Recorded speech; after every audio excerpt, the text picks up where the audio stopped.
बहुत शुक्रिया। सिर्फ 2 मिनट की मुख्तसर मैंने बात करनी है कि ये जो ख्वाजा आसिफ डिफेंस मिनिस्टर ने स्टेटमेंट दी है अफगानिस्तान के लिए कि वो वहां जाके स्ट्राइक करेंगे, आप मीडिया की मेहरबानी, मैं हमेशा आपका शुक्रिया अदा करती हूँ। पार्लियामान में हमारी बात बीच की जाती है या हमें फ्लोर नहीं दिया जाता।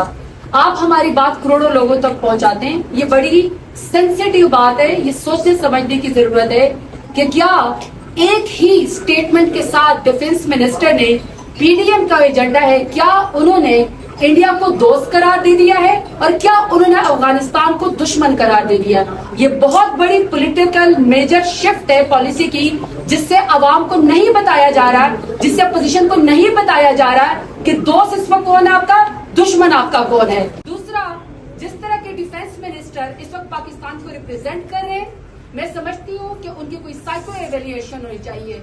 उनकी ज़हनी तवाज़ुन से, उनकी सोच से, उनकी जबान से, जिस तरीके से पाकिस्तान की सबसे बड़ी पॉलिटिकल पार्टी और पाकिस्तान के अवाम के ऊपर कतलन लगाई जाती है कि ये दहशतगर्द है, मेरा ख्याल है कि इनकी कोई एवेल्युएशन होनी चाहिए। मेरा ख्याल है कि ये इस वक्त सियासत करने के काबिल नहीं है, ये ईवान में आने के काबिल नहीं है।